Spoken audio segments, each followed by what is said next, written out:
Hi, Bob. Hi, Doug. How's it going? Oh, pretty good. Busy as a bee here.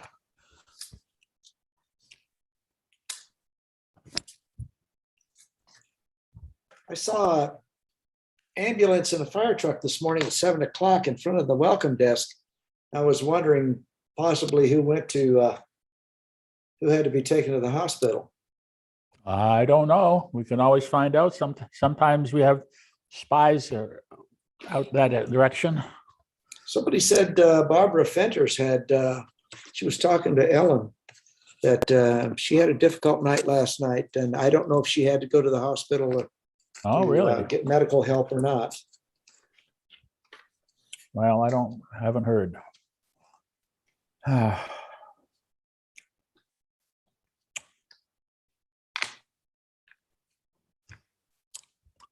Hello, Don.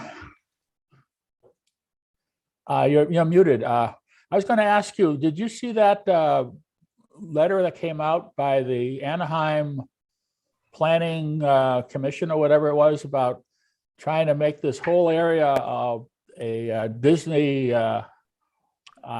recreation, the zoning it for all kinds of Disney improvements and everything else? Did you see that? It's a project that has been a long time in the offing, and it pertains mostly to the area down south of where the current garage is. It'll be adjacent to Walnut Street, and it's going to be a hotel condominium type development that you buy timeshares in. Oh, And the other timeshares that they have are so successful that they're going to keep doing it. And I guess they keep raising their rates 6% a year, and people still keep coming. So it's been before the commission orally for a long time. I see. So this is just laying the groundwork for all the future expansions then, huh? Yeah, you remember they were going to build another hotel down at the end of the shopping center there, and that fell through because of the parking problems that were involved. And Oh, this is kind of supplementing that program, and it will be maybe a little wiser, a little better thought out. wow. Oh, well. If you want to buy a season ticket down there, you get one for about $1,099, but you can't get a weekend reservation for the rest of the year. Oh my gosh. Do you still need reservations Yes. as well as the ticket? Oh my gosh. Yes. Oh, well. And they're gone for 2021, so get your order in early for next year. Well, I guess people still like to go to Disneyland, that's for sure. Tell Santa Claus. $165 for a one-day ticket now or something like that. But you know, Bob, I'm still patrolling that area, and I can't tell you how many times I have heard, "Oh, well, we'll never be here again, Dad." Dad, we'll take this out of my allowance for next week. Yeah, sure. There's all kinds of things, and I'll bet $10 you have said them or had them said to you sometime in your lifetime. We'll never be here again. Let's do it. Yeah, I'm sure there's a lot of that. It's a special place. It's a special place in my heart with experiences I had with my wife there when we were, even before we were married. So and you just can't replace those memories. So, That is true. yeah. Okay. Well, I think we've got a quorum now, so we can get started. Let's see. 10 people. We got I got a great film that I got from Bill Orth, and I'll show you in a little while. It's a real old film, but it has a crystal ball in it, and so it'll be kind of interesting to see that all about that. And I'm going to try to talk a little bit about the port congestion again. This is sort of part two of what I began last week. I can't believe how often you see it in the newspaper and on the news, and all of these crazy comments about how easy it's going to be fixed by flipping this switch or doing this thing. I guess even Governor Newsom now just allocated $5 billion to solve the problem. I'm going to throw money at it. So we'll see how well that works. That's probably one of the better solutions, but it's not going to, you just can't buy the solution that is going to happen this week or next month. So trying to talk about that. I'd like to go over some of the Halloween things we're doing and results. We had a pet parade today. I got out there a little bit late, and by the time I got there, it was all over. And it's just, Patty said, there's only about 4 dogs that showed up. So that was hardly a parade, but I guess we don't have the same number of dogs and all that kind of stuff. Were you out there, Bruce? Did you see what's going on? Playing euchre, so I didn't see a thing. Oh, You see one all righty. over there. You know, Bob, Yeah, go ahead, Don. in the beginning, at 10 o'clock, there were no dogs there. And that's the time that's the time we were to begin. And then Catherine Green showed up with Murphy, and he was the star of the show for maybe the first 10 or 15 minutes because he was wearing a Superman cape. Then later on, another dog came, and then Patty Trevor came down with her 2 dogs. But my heart bled for Judy because she put so much into it and Sure. such a small response. And I'm thinking, we see so many dogs walking the premises here in the morning. Where are these animals now? They don't have any outfits. Yeah, but give Judy a break. If she's going to work like hell to do something, make it successful. That's all. It's up to us to have all of that go and work for us. So, if we don't participate, then we're guilty. Let's see. Nadine, do you have any announcements? Anything's urgent to tell us all about what's happening or going on? I'm pleased to share that we are finally all clear. Our resident in Summer House has cleared, and we've had no new cases this week, so that's really good news for us. And you might have met the Priesters already in 382. They have moved in. We had 3 move-ins in October. Between October and January, we have 11 move-ins. Wow. Yeah. That's going to keep everybody busy. It'll keep us very busy. Yes. Well, welcome. Sure. We'll get them here settled so we can have fun all together for the holidays coming up. So That's right. there you go. That's about it. We're just putting out a memo now, so you'll have some information in your memo, but nothing really urgent, just a lot of, reminders and updates and things like that. Okay. So Okay. Sure. that's about it. Okay. Barbara, I see you're here with us now. Do you want to have any comments about how that community fair went? And Well, we were very pleased. We thought the community fair was a great event. Linda Brandt did a wonderful job coordinating it and setting it up. We were very pleased with the attendance. A lot of the new residents were there. And we think we had over 105. well, good. Who won the raffle? Well, Patty Trevor won the fruit basket, and we're going to do the rest of them at resident council on Monday because there wasn't anybody left there. And so we're just going to wait and do it. We're going to wait and do it Monday. But there are Okay. lots of prizes. There's a manicure and a haircut and gift cards to various places and a lot of wine. So we're still in contention if we had a ticket put in the basket, huh? Pardon me? We're still in contention, That's right. potential winners. If you put your ticket in the basket, you're still a potential winner. Okay. All right. So I didn't realize that we have a resident council meeting coming up on Monday, huh? Monday at 1 o'clock. All righty. Okay. Well, let's see. Well, of course, today we had trick-or-treaters coming around.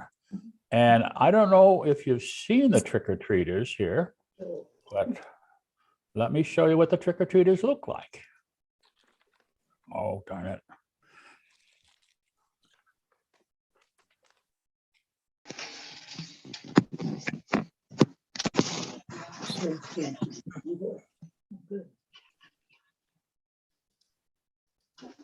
Here's, whoops, wrong one, wrong one. Come on. Let's try this again.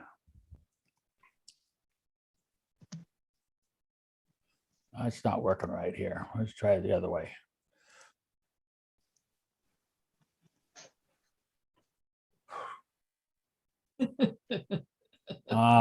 Come on. Oh, no. Here we go. Yeah. There we are. There we Okay. go. There we go. I have no idea who's in the scarecrow. I'm Oh, trying I- to figure it out. Oh, I know who that is. That's Joel. Oh, is it? Is it Jen- Joel? And who's the baby? Judy, That's Judy Judy. and yeah. Ryan Brian, and Sandy. and Cindy. Yeah. Okay. All righty. Meredith, Meredith, Kim and I hit the 3rd floor, so we saw some of you up there. Oh, Yep. It was a lot of fun. very good. Well, we appreciate it. Yeah, it was really fun. A lot of fun, and got all this new candy to eat now. So, very good. Let's see the tomorrow we have Lilies of the West coming at 4 o'clock. And of course, Sunday is the tour of the Haunted Maze at 7. And all the goofs and goblins are gonna come out. And, then I guess we have a little social in the out in the plaza afterwards around 7 o'clock too. Haven't seen the November calendar yet, but I guess Judy's working on that. It's here. I have. Oh, wait, oh, is it? Oh, okay. I haven't picked it up, but I learned that Joe Tater is going to be back in the Red Chair Lounge on Friday nights at 7 o'clock. I'm not sure which Friday night it is. I'll tell you. November 5th. It's this Friday, This coming Friday? a week from today. Oh, okay, wonderful. Okay. So that'll be like old times. I hope that we can all sing along or hum along with we don't and without have to having a lot of masks on, but I'm sure Joe will put on a good show. We also have a special happy hour coming up on Wednesday.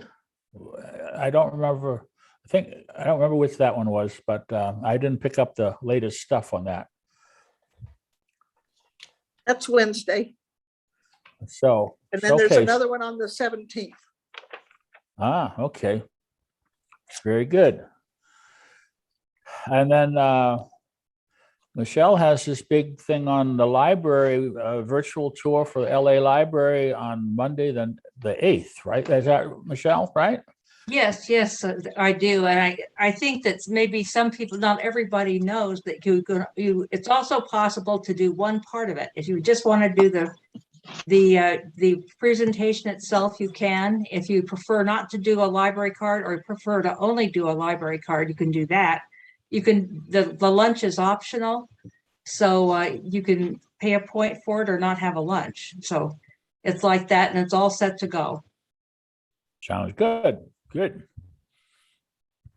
I guess if I want to talk about the November calendar in the future, I better go pick one up. But I wasn't there early this morning, so. It's outside your door. Oh, okay. Let's see. And then December, I learned at the community fair, we're going to have 2 concerts. We're going to have a birthday show. The first one we've had in 2 years now? Just about. And yeah. Bob, Yeah. in November, we're also going to have, we can't do dinner and there won't be a show, but we're going to have a birthday luncheon for the November birthday people in Oh, the that's- bistro. yeah. That's And they'll right. have, get their rose and have their pictures taken. And then also the Corral, we're honing in on a concert, a Christmas concert in December.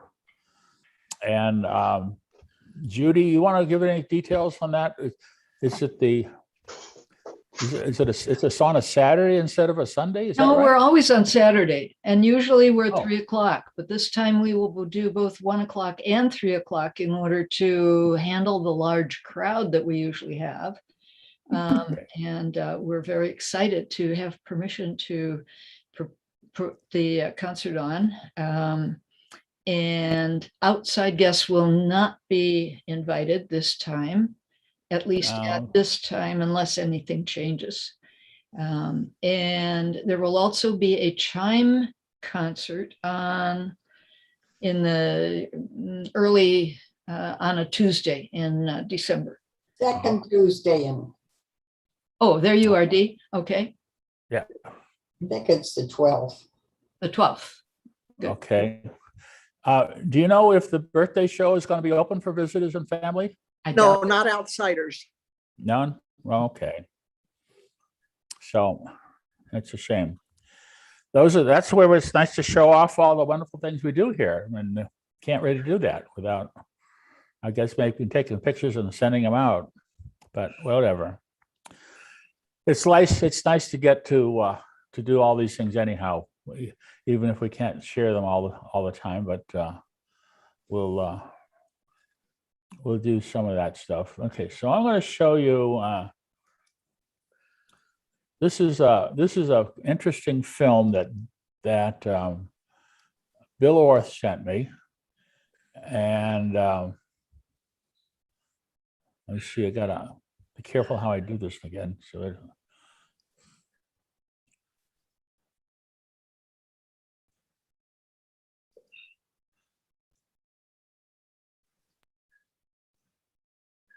Okay, so here we go.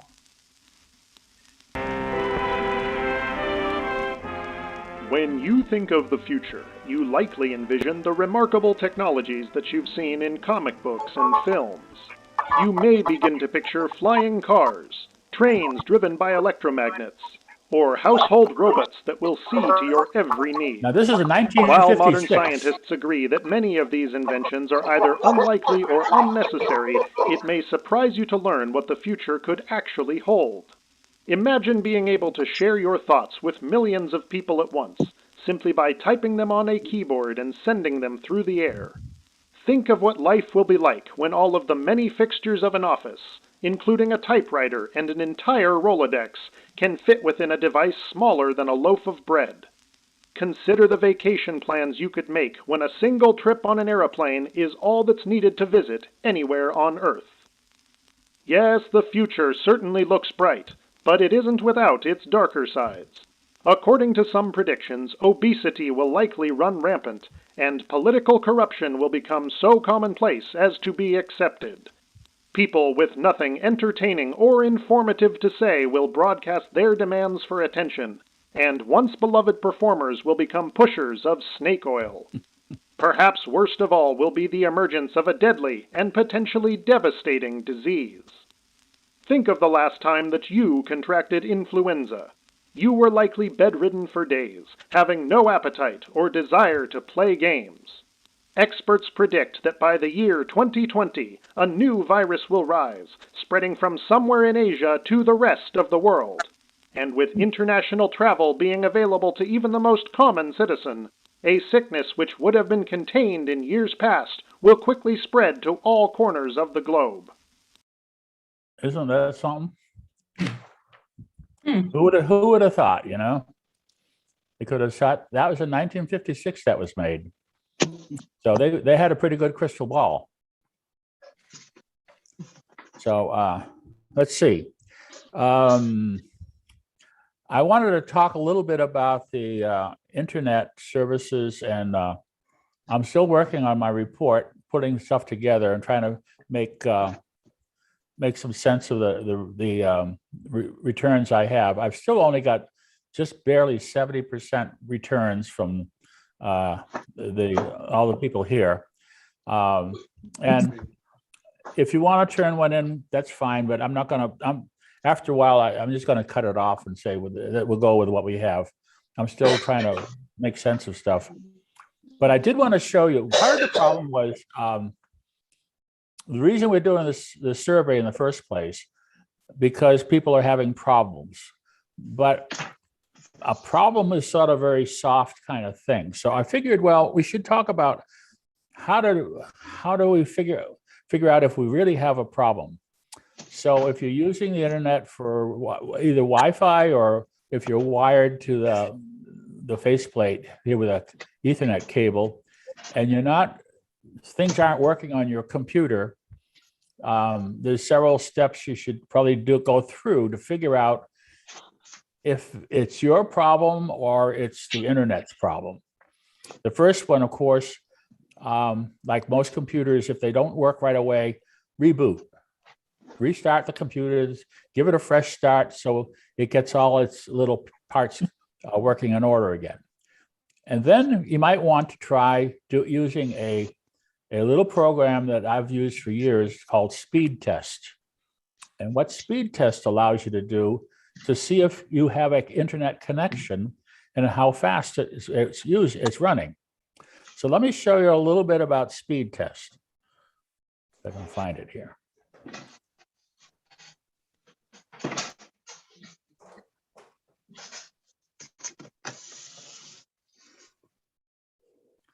Okay, Speed Test is it's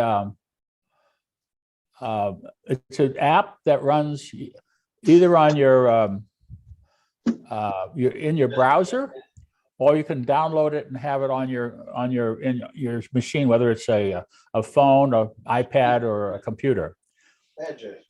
And what it does, it allows you this. I'm just showing you with a web browser. Once you enter Speed Test in your browser, you should get this screen, and it shows you this comes up. And if you have any internet response, you'll get this screen, and it'll show you to go. And then you hit the go button, and it'll run a test of your download and your upload speeds, if everything's working. If it's not working, it'll just sit there and look at you, maybe a timeout, give you an error message. And that's when you know you have a problem, that the internet is not connected to you. Now, sometimes if you're using the browser version, you can't even get to this because your computer can't go to this website to return the screen. So that's another indication that you're having a problem. So if you're having a problem like this, that's the time to call Sandy and either log an issue with it. It says, I'm having problems like this, and I had it yesterday, and I have it this and that, and whatever, tell the time of day the problem is. And that way she can keep track of the problems that we're having. If everything's going right, you should get a screen back like this. And it'll run one thing to show you what the download speeds are, and then what the upload speeds are. You need the download speeds to get the information from the website to your computer, and the uploads are the handshakings and the requests and everything else. I ran this today at 1 o'clock using the Walnut Village Wi-Fi, and here's the actual results. These are very mediocre results in the high 20s. Sometimes the downloads are up to 60 or 70, as high as 90 on the Wi-Fi at Walnut Village, depending on your location and your equipment and everything else, and the time of day, depending on all the other people on there. So this number is going to change. But as long as it's in the 20s or better, it'll work for you. If it's only 5 or 10 or something like that, then it's worth reporting. If you keep going back and forth. If you go back another 10 minutes from now, it might be different. So it's worth trying to figure out if you have a real problem. Now, I have a high performance router installed in my apartment because I have a lot of equipment and do different things. So when I ran it, This is the one I had on Walnut Village, that this is the one I ran on my router. And notice this is 10 times as fast. This is 390 megabits a second, and the download and the upload is 55. Sometimes it's even higher than that.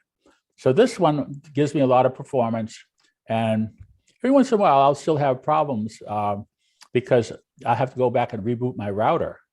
And then if you reboot the router and you still don't get the performance, then it's a problem worth reporting. Okay, so that's the one kind of thing that's worth getting information to Sandy. She can't help you, and she can't go to Front Porch if she doesn't have some data, and she can't come out and hold everybody's hand without getting understanding for that. Go ahead, Doug. Yes. I don't know if this has happened to other people, but over the last 2 weeks, we've had very short interruptions of Wi-Fi for maybe 5 or 10 minutes, and then it would come back on. I don't know if anybody else has seen that happen, but we've had it happen over the last 2 weeks, just for very short periods of time, and it failed completely. It was the Walnut Village was not available, and of course, I have a router like you do, and it was not available either. Yeah, I had to reboot my router twice in the past week, and that's very unusual. And when I rebooted it, it didn't come on right away, but then after about 10 minutes, it seemed like it finally come back. So I think it was an external problem. But at least it's after, if you can use it after half an hour or so, I think it's okay. I don't bother report it. But we all have these intermittent problems. We don't have 100% service. But it's worth trying to report problems when we have them. And if this little tool, speedtest.net, is another way of separating whether you think you have a problem or you really do. And it's been helpful for me. And I encourage other folks to use it so they get to quantify their results. And let's see. That's something else. Any other comments on the internet performance or Wi-Fi performance? I actually have experienced improvements in the performance over the last 2 or 3 weeks, but because I think they're still working on making some improvements here, but we'll have to see how that works out and go from there. Let's see, that's the other thing I was going to show you here.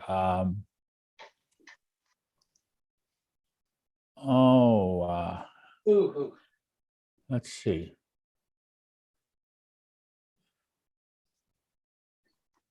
Let's see. I'll show you this one, then we'll get into some other more serious discussion. So this is some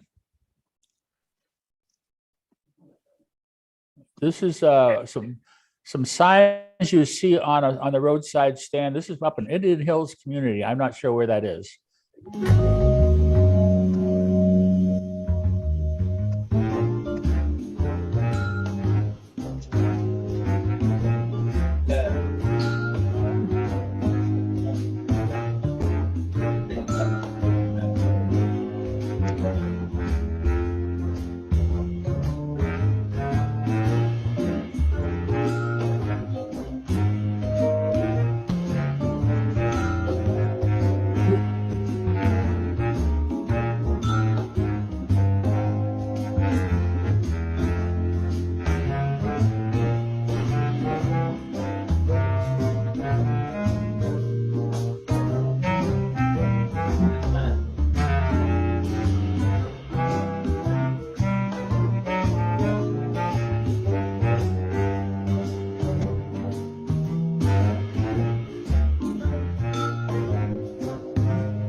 All righty. Well, I was thinking, maybe if we want to get some more attention here at the village, we should have a bulletin board like that out on Ball Road, and the pet cars, we could update it once a week or something like that and get all kinds of attention. So get more visitors. Yeah. I don't know if Nadine will go along with that though. All righty. Well, I do want to go back to the discussion we had last week, and we were talking about the problems in the LA ports and the backups in the ports, and we showed. Let's see. Get rid of this stuff. I've got too many stuff here. We showed a number of things. I'll quickly go back over some of this quickly for you. That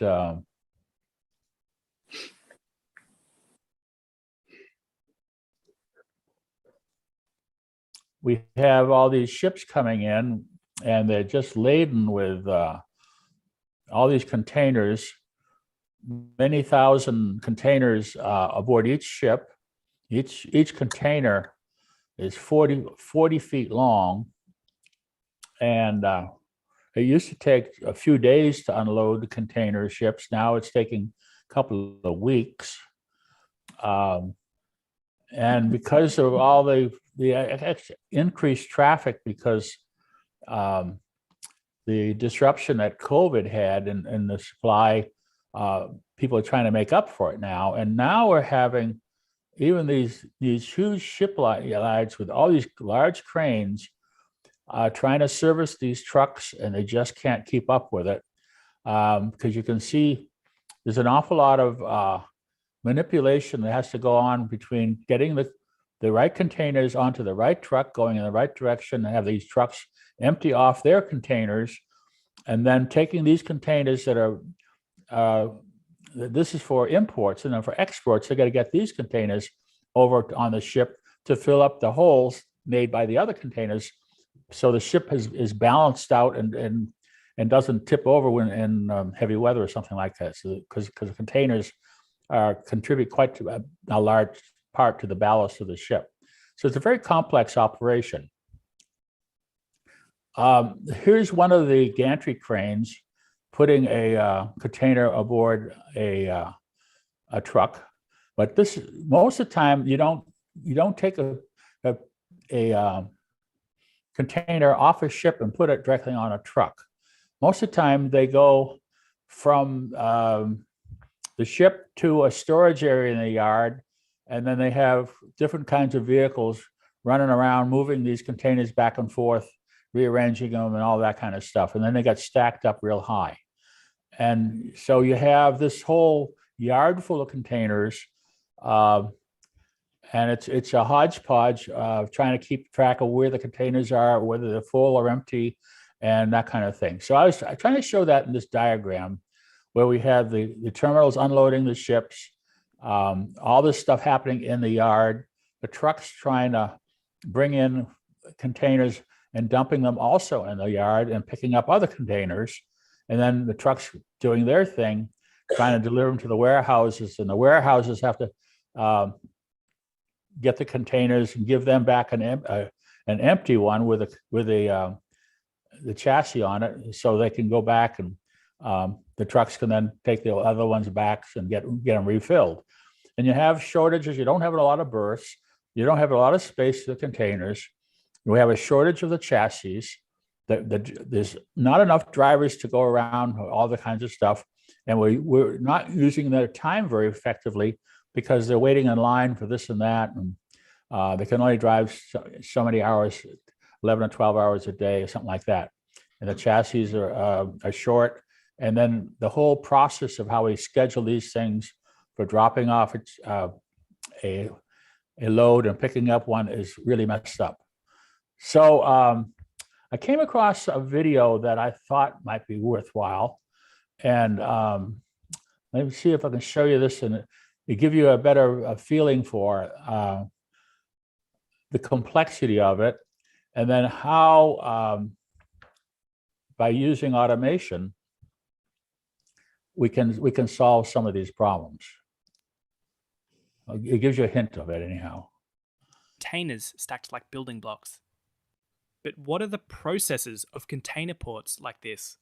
How are containers unloaded? Where do they go? And what happens next? We're going to find out if containerization is as orderly as it seems, or if there is some chaos in these neatly stacked rows, and what opportunity and challenges automation has brought to the shipping industry. Containerization has changed the world. Previously, ships would hold multiple smaller loads, all jumbled together into a cargo hold.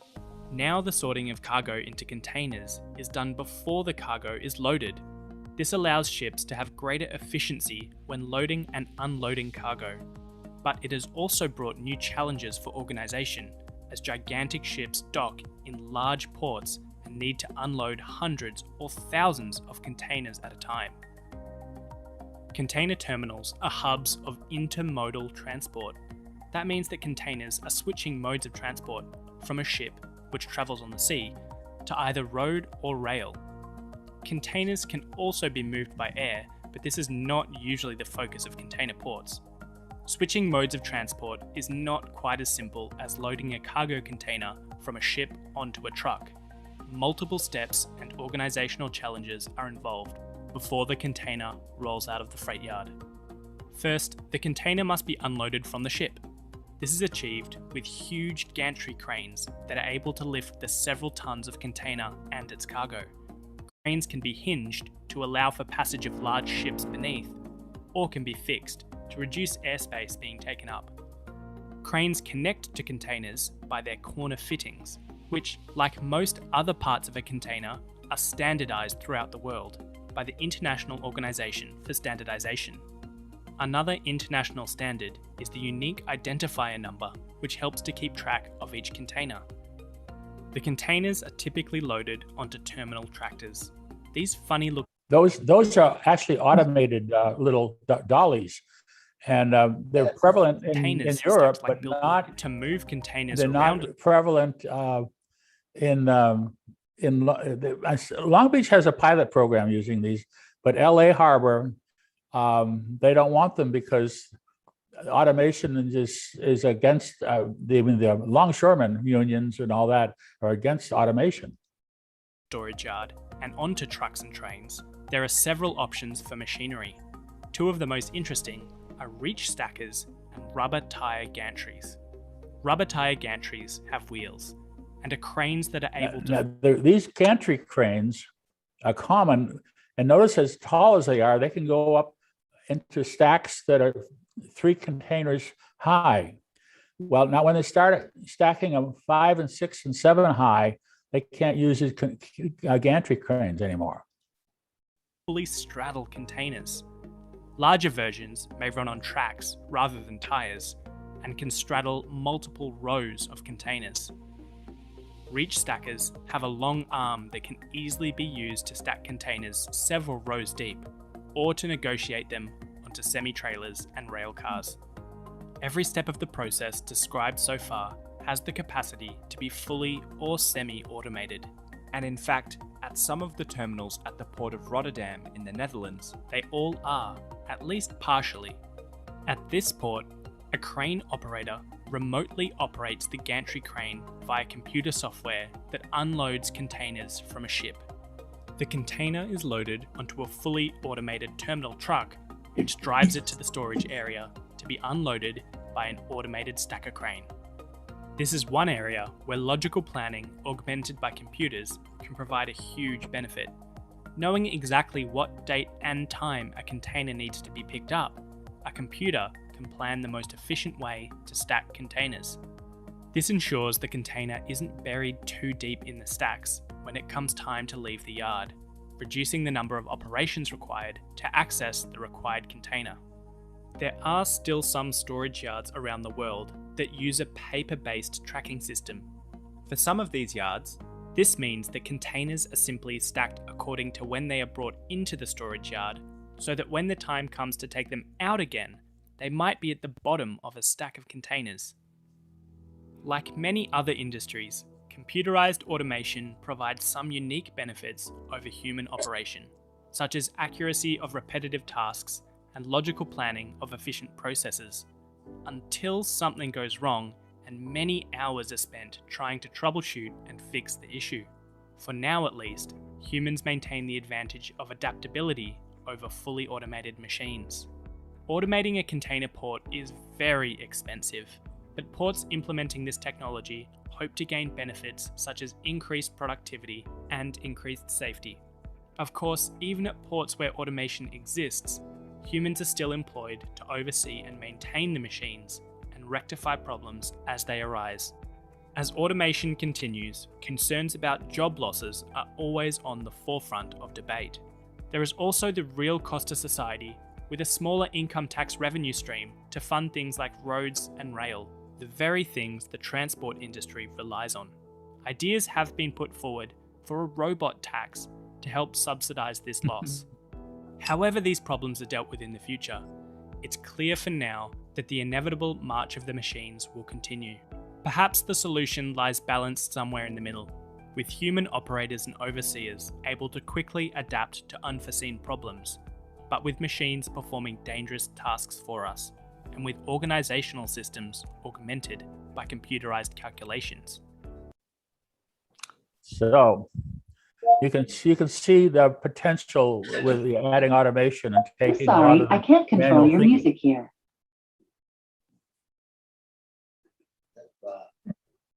What is that? That was me. Oh, so I have one other little short video that shows full automation, and let me show you that one. This is an animation actually, but it gives you an idea of the potential where if you put a lot of money into the solution, into this thing, you might find you can get rid of these roadblocks, but it's not going to happen overnight.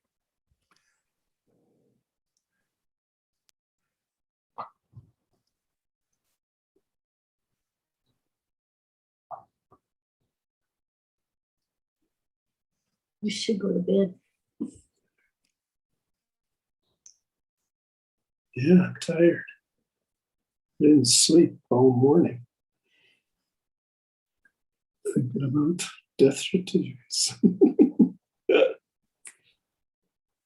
do too much all day.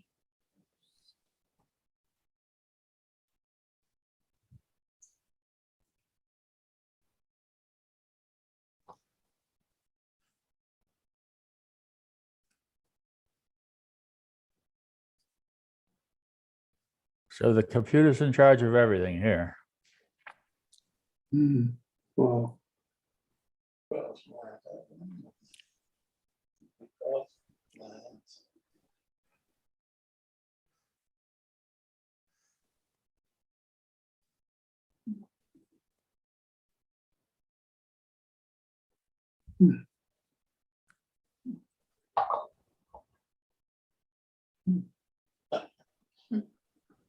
You just put them down and they will come over and pick them up. Now this concept, instead of using stacks, these containers go into little cells automatically, so they can be withdrawn as on demand when they have to be shipped out.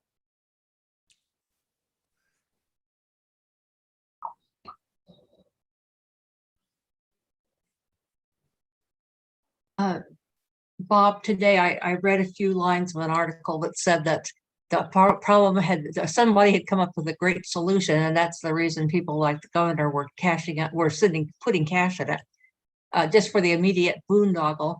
And that is that they would have boats bringing empties around to the front so that a ship that had been unloaded could be loaded with, or just the reverse, put an empty inside when it was empties inside when it had been unloaded. And that was the real problem right now, that there was no place to put empties that could be loaded back after the cargo had been taken off. Well, actually it's a concurrent operation because the empties have to be put in certain positions to balance the weight, depending upon where the other loads are. And then don't forget, a ship isn't 100% unloaded. It's only anywhere from 50 to 90% unloaded, because it takes on not only empties, but full containers for the next port. And so those containers, the ones to be shipped out as well as the empties, have to be put on the ship at the same time the other ones are being unloaded.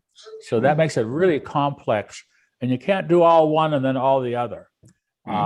That's where the process of planning it on paper becomes a real nightmare when you have a large number of containers to all go in the same ship within a couple of days. And it sort of blows the person's mind to try to keep track of all that stuff.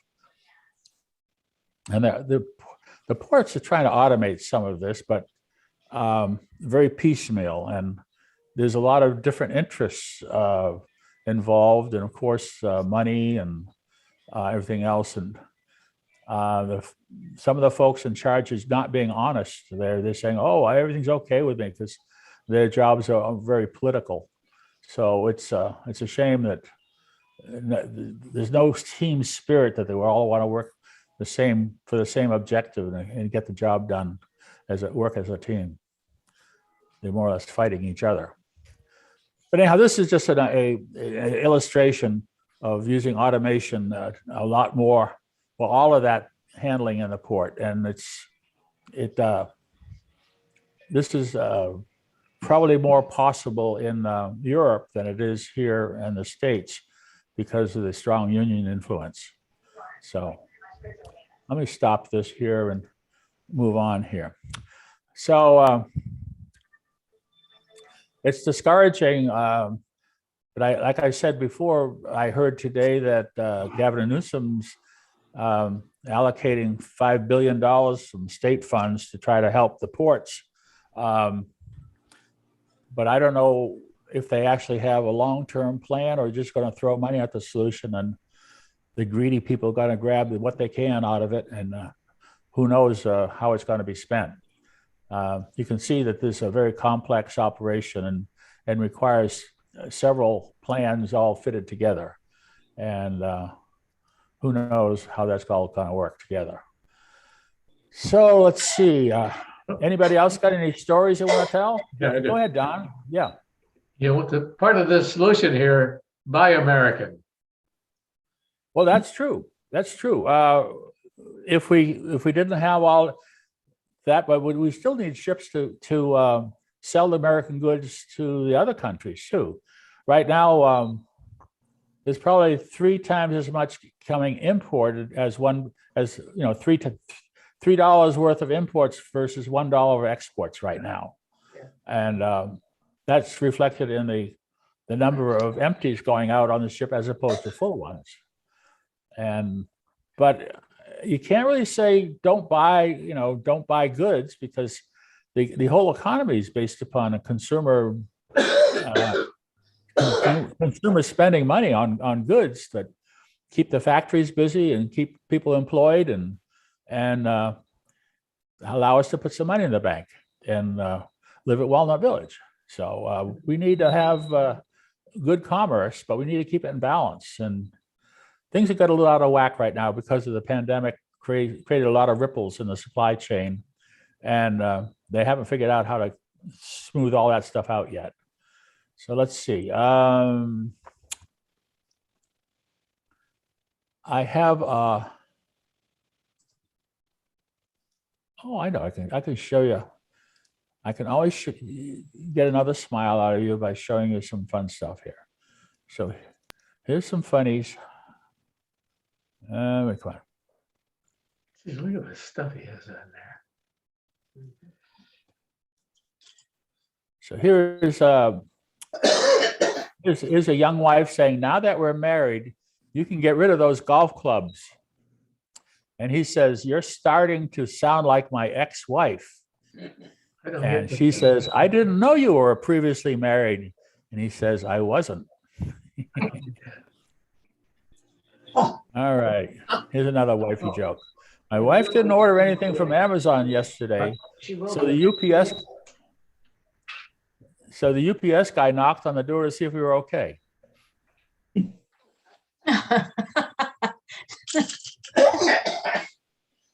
I found $20 in a parking lot and thought to myself, what would Jesus do? So I turned it into wine. You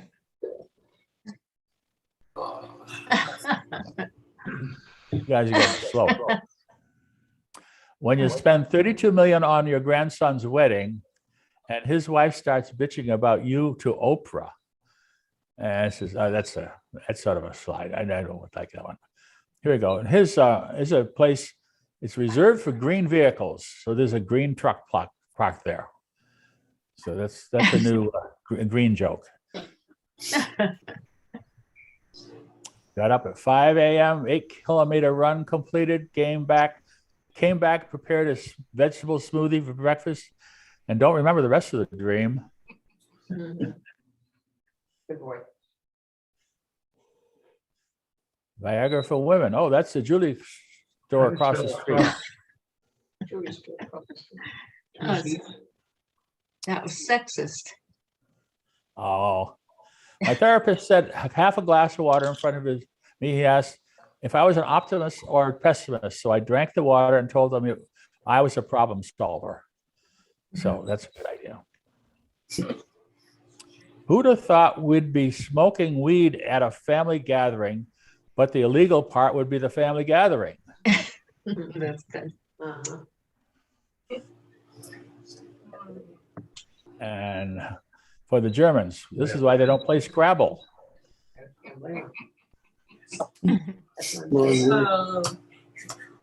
Long words. Long words, yeah. You got lockdown breakfast with Bailey's. Bailey's on your cornflakes. How about that? That day when I removed all the bad food from the house, it was delicious.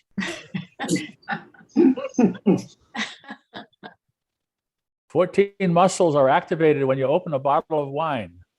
Fitness is my passion. Oh, well. A quiet man is a thinking man. A quiet woman is usually mad. Oh.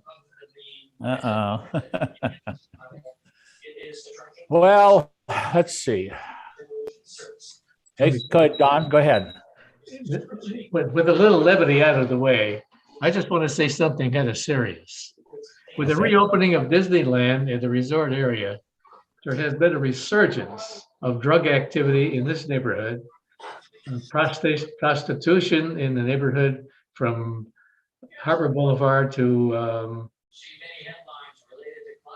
all out to Beach Boulevard. And the police have been enforced substantially.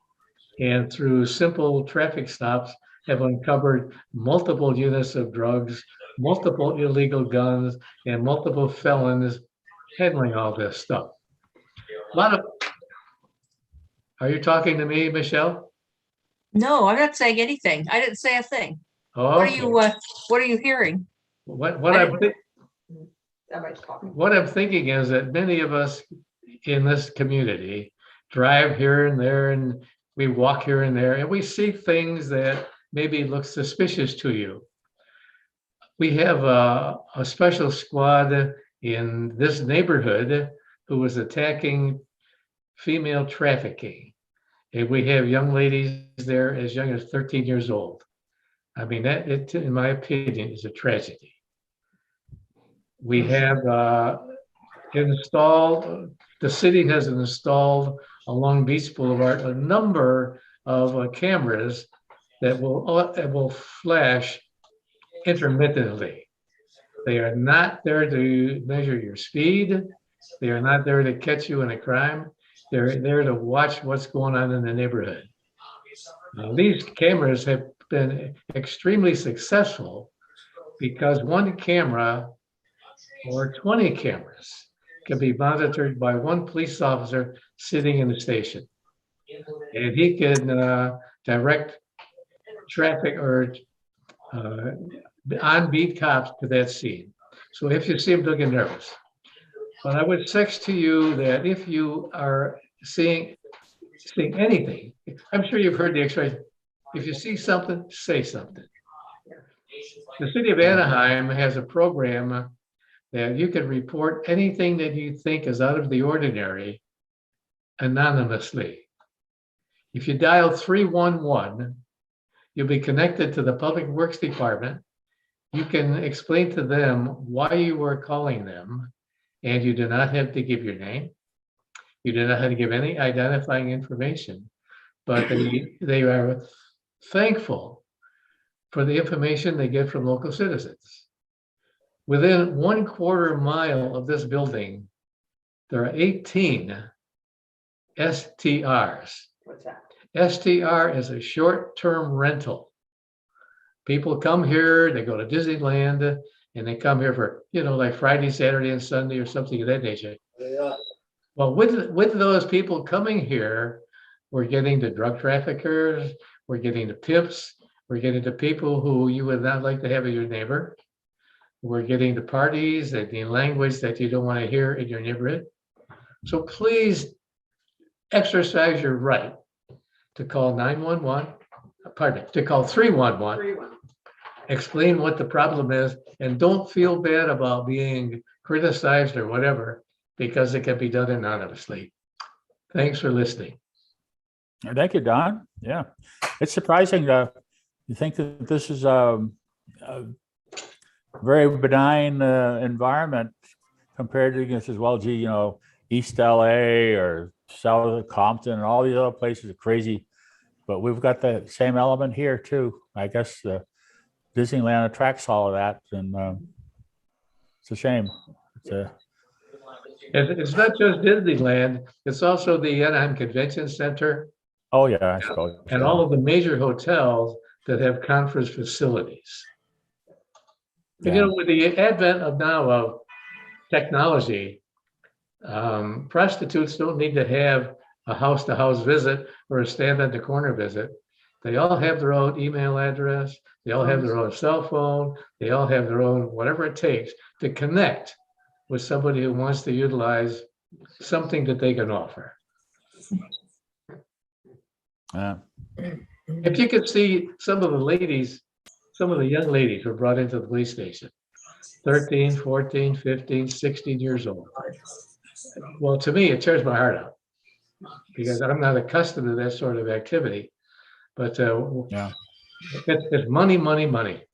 Yeah, for somebody. Okay, I guess it's the money attracts them. Yeah. Thank you. Do the people around Anaheim go out? The little kids go out trick or treating anymore? They do. As a matter of fact, one of the problems they're having is that with our high density neighborhoods, kids can run out of opportunity in a hurry. So they have been loading into vans, pickup trucks, buses, whatever, and brought into more affluent or more generous neighborhoods. And they're not kids that you know in your neighborhood. They're not kids you ever seen before, but they recognize the opportunity. And the hard part is that after 8:30, many of those trick-or-treaters are between 15 and 18 years old. Now, in my opinion, I don't believe that trick-or-treating for Halloween is designed for that cadre of personnel. Right. Yeah. Oh, well. Come to your door anyway. Not here. It's a different world than when we used to grow up, when we grew up in, I guess. Yep. I have to learn how to deal with it though. Okay. Any other comments, inputs, things you want to watch? We are all going to get dressed up for Sunday night's maze tour in costume. I hope so. I don't want to be the only lion on the campus anymore. So, all righty. Well, that's all I've got today, and hope you have a good Halloween, and we'll see you next.